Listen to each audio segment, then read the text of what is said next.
नहीं दोस्तों, आज के इस वीडियो में हम आपको बताने वाले हैं, यदि आप कक्षा 10 में पढ़ रहे हैं तो आपके एग्जाम में एक क्वेश्चन आता है आंसर हर वाला।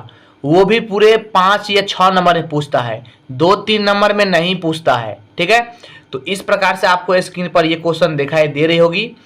इस प्रकार से कई प्रश्न पूछते हैं आंसर वाले। वो सभी प्रश्न हम आपको YouTube पर बनाकर वीडियो अपलोड कर देंगे ताकि आपका कंफ्यूजन दूर हो जाएगा। कम से कम इनसे मतलब इन प्रश्न से रिलेटेड 5 प्रश्न है, उन्हीं 5 में से एक पूछता है। देखिए एग्जाम में क्या होता है, आप अगर 10 प्रश्न पढ़े हैं तो उनमें से एक ही क्वेश्चन पूछता है, ये नहीं 10 पूछ देता है, ऐसा नहीं होता है। ठीक है, तो आपको पूरा नोट्स बना कर रखना होगा कि कहीं से भी पूछ दे तो हम एग्जाम में बना लें।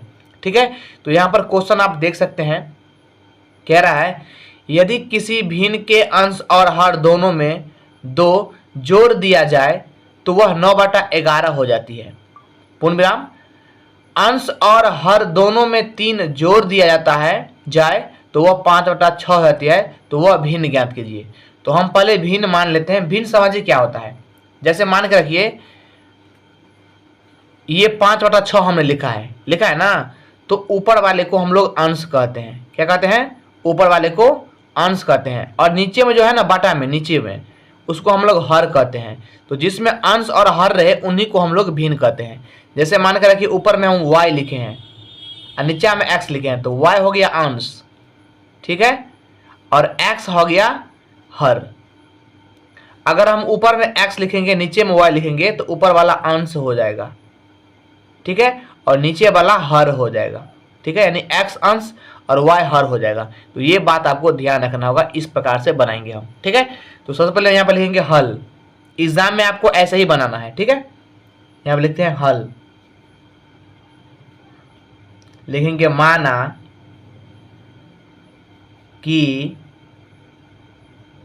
अंश, मान लेते हैं पहले हम अंश बराबर x तथा यहां पर हर मान लेते हैं हम, हर बराबर y है। ठीक है, देखिए तो अंश x माने हैं और हर को y माने हैं, तो हम यहाँ तो भिन्न क्या हो जाएगा, तो इसीलिए भिन्न बराबर क्या होता है, अंश बटे हर, यानी अंश बटे हर। तो अंश क्या है आपका x है, तो x लिखिए, ऊपर में हर कितना है y है तो y लिखिए। ये हो गया। ये हिंदी वाला आपको एग्जाम में नहीं लिखना, मैं आपको समझाने के लिए लिखा हूं। ठीक है, तो अब प्रश्न से हम चलते हैं, तो लिखेंगे प्रश्न से, प्रश्न से। ठीक है, अब ध्यान समझिए, क्वेश्चन को हम पढ़ पढ़ के बनाएंगे। ठीक है, बोल रहा है एक ऊपर में लिखिए अंश और नीचे में लिखिए हर। अगर बोलेगा दोनों में जोड़ देने के लिए तो जोड़ देंगे, बोलेगा घटाने के लिए तो घटा देंगे। ठीक है, इसको आप लोग भूल जाइए। ठीक है, देखिए यहां बोल रहा है भिन्न के अंश और हर दोनों में 2 जोड़ दिया जाए, तो हम 2 दोनों में जोड़ देंगे, 2 दोनों में जोड़ देंगे, इसमें भी जोड़ देंगे और इसमें भी जोड़ देंगे। बराबर क्या बोला है, दिया जाए तो वह 9/11 हो जाती है, तो 9/11 देंगे। अब देखिए आपका समीकरण आ गया। आपने क्लास यानी कक्षा 8 में पढ़े होंगे, तो क्या होता है, समीकरण बनाने को आपको मिलती है, आप इसको कोना कोनी गुना कर दीजिए। ठीक है, ये मैं समझाने के लिए दे रहा हूं, आप लोग एग्जाम में नहीं दीजिएगा। देखिए 11 को x से गुना करेंगे तो 11x हो जाएगा, प्लस है तो प्लस दीजिए। 11 को 2 से गुना करेंगे तो 11 दूना 22 हो जाएगा, फिर बराबर तो बराबर दीजिए। 9 को y से गुना करेंगे तो 9y हो जाएगा, प्लस तो प्लस। 9 को 2 से गुना करेंगे 9 दूना 18 हो जाएगा। ठीक है, अब ध्यान समझिए, आप इसको आप समीकरण की ओर ले जाना होगा आपको। ठीक है, तो 11 का 11x, 9y प्लस में इधर आके माइनस में हो जाएगा। अब देखिए 18 को 18 रखेंगे हम, ये 22 प्लस में इधर आके माइनस का हो जाएगा। ठीक है, ध्यान समझिए, ये और का चिन्ह, 11 का 11x माइनस का 9y, 18 में से 22 घटाएंगे तो ये माइनस का 4 आएगा। ठीक है, इसको समीकरण आप 1 मान लीजिए। ठीक है, लिखिए फिर। ठीक है, अब आपका एक काम हो गया, मतलब ध्यान समझिए, यहाँ तक काम हो गया आपका। अब यहाँ से फिर पढ़ेंगे हम। तो बोल रहा है फिर अंश और हर दोनों में 3 जोड़ दिया जाए, तो हम आप 3 जोड़ेंगे तो वह 5/6 हो जाती है। यानी इसमें आपको 2 बोला था जोड़ने के लिए, अब इसमें हम 3 जोड़ेंगे, ठीक है। यानी x बटे y, और दोनों में जोड़ना है कितना, 3, तो 3 जोड़िए, बराबर क्या बोल रहा है, 5/6 हो जाती है, लिखा है ना, तो 5/6 देंगे।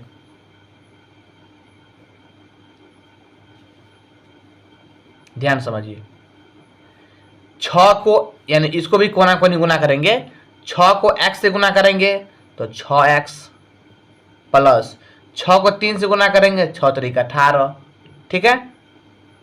फिर 5 को y से गुना करेंगे तो 5y, प्लस 5 को 3 से गुना करेंगे 5 तिया 15 हो जाएगा।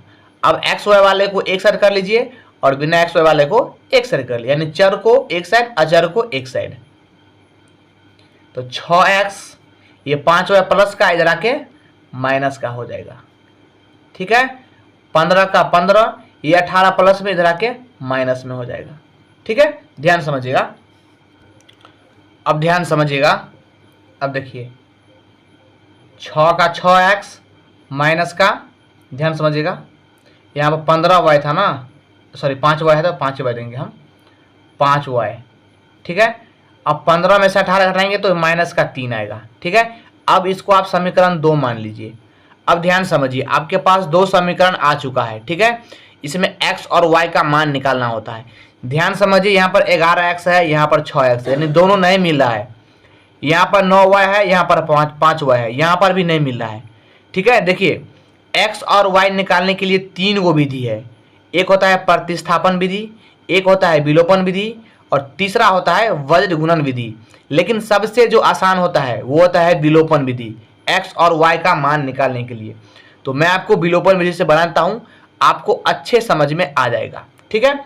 देखिए यहां पर विलोपन विधि बनाने के लिए किसी एक को एक रंग करना होगा, चाहे आप x वाले को एक हिस्सा करेंगे, चाहे आप y वाले को। तो हम x वाले को एक हिस्सा करेंगे, ठीक है। तो हम यहाँ पर लिख लेते हैं, पहले यहाँ पर लिख देंगे विलोपन विधि से, विलोपन विधि से, ठीक है।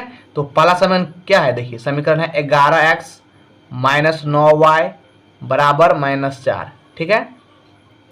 उसके बाद 6x माइनस 5y बराबर -3, ठीक है। ये समीकरण आपका 1 है और ये समीकरण आपका 2 है, ठीक है।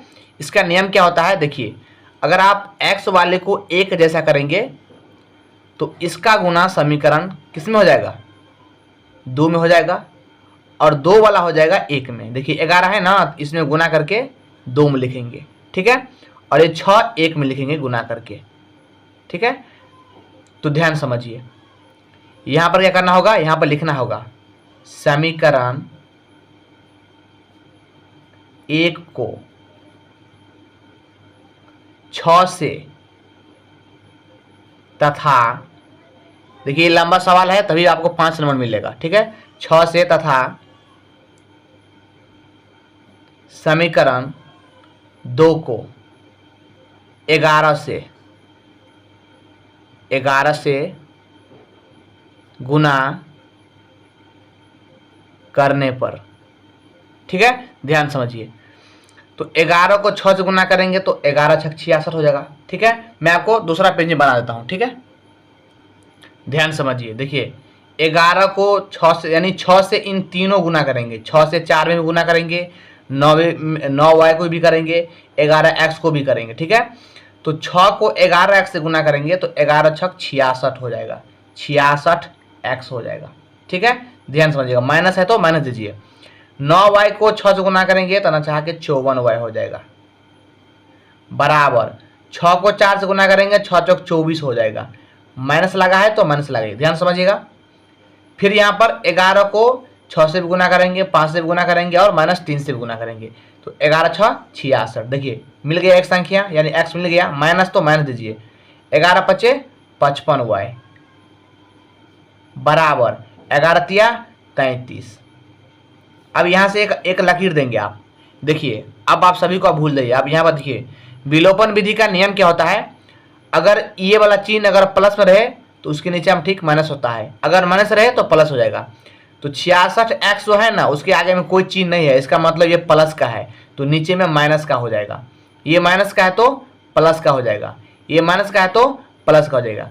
अब आप पिछला चिन्ह भूल जाइए, ये माइनस का 33 नहीं रहा, ये प्लस का 33 हो गया, यानी 55y माइनस का नहीं प्लस का हो गया, ठीक है। और 66x प्लस का नहीं, ये माइनस का हो गया। तो जब भी आप दो गो चीज को काटेंगे तो वो दो रंग चिन्ह में होना चाहिए, यानी 66x माइनस का नहीं, प्लस का नहीं माइनस का हो गया, ठीक है। तो इसको आप काट देंगे, ठीक है। 55y प्लस में और 54y माइनस में। मैं आपको ध्यान समझाता हूं, देखिए 55y में से आपको 54y घटाना है तो क्या हो जाएगा, ये कट जाएगा, ये भी कट जाएगा, तो y बचेगा सिर्फ, यानी एगो y बचेगा। तो एक y नहीं लिखता है, सिर्फ y लिखा जाता है, ठीक है। तो आप यहाँ पर लिखेंगे y बराबर, ठीक है। अब ध्यान समझिए, यहाँ पर क्या हो जाएगा प्लस का 33, ध्यान समझिएगा, यहाँ पर प्लस का 33 और यहाँ पर माइनस का 33, ध्यान समझिएगा आप। यहाँ पर प्लस का 33 और यहाँ पर माइनस का 33। तो प्लस माइनस क्या होता है, माइनस, चिन्ह होता है बड़ी संख्या का। तो 33 में से 24 घटाएंगे तो ये प्लस का 9 आएगा। मैं आपको समझा देता हूँ, देखिए ये प्लस का 33 और ये माइनस का 24। तो माइनस प्लस का मतलब होता है घटाना, ध्यान समझिएगा, इसका मतलब होता है घटाना। तो घटाएंगे तो 13 हो जाएगा, 13 में से 4 घटाएंगे तो 9 हो जाएगा और 2 से 2 कट जाएगा। चिन्ह होता है बड़ी संख्या का, तो बड़ी में क्या लगा है प्लस, तो प्लस का 9 आया, तो यही 9 लिखे हैं प्लस का यहाँ पर, ठीक है। अब y का मान निकल गया, ठीक है। आप लोग यहाँ पर कंफ्यूज हुए होंगे कई विद्यार्थी, तो आप लोग पहले विलोपन विधि सीखिए तभी आप ये समझ पाएंगे, ठीक है। तो हम यहाँ पर लिखते हैं हम y का मान समीकरण 1 में रखने पर, ठीक है। समीकरण 1 क्या है आपका, मैं आपको दिखा रहा हूं। समीकरण 1 है आपका 11x माइनस 9y बराबर -4। तो 11x माइनस का 9y बराबर माइनस का 4, ठीक है। ये मैंने लिख दिया। अब इस पर मान हम बैठाएंगे, ठीक है। अब ध्यान समझिए, 11 का 11x देंगे, माइनस का 9 गुने y का मान कितना निकाले हैं 9 निकाले हैं, बराबर माइनस का 4, ठीक है। अब ध्यान समझिए, 11 का 11x 9 में 81 बराबर माइनस का 4, ध्यान समझिए। 11 का 11x माइनस का 4, ये माइनस का इधर आके प्लस का हो जाएगा 81, ठीक है। अब ध्यान समझिए, 11 का 11x माइनस प्लस का मतलब होता है माइनस घटाना। तो 81 में से 4 घटाएंगे तो ये 77 आएगा प्लस का, ठीक है। अब ध्यान समझिए, तो x बराबर क्या हो जाएगा 77 बटे 11 गुना में है, इधर आके बाटा में हो जाएगा, तो 7 बार में ये कट जाएगा, इसीलिए x बराबर कितना हो जाएगा हमारा 7 हो जाएगा। तो y का मान निकला है 9, x का मान निकला है 7, तो यहाँ पे लिखेंगे इसलिए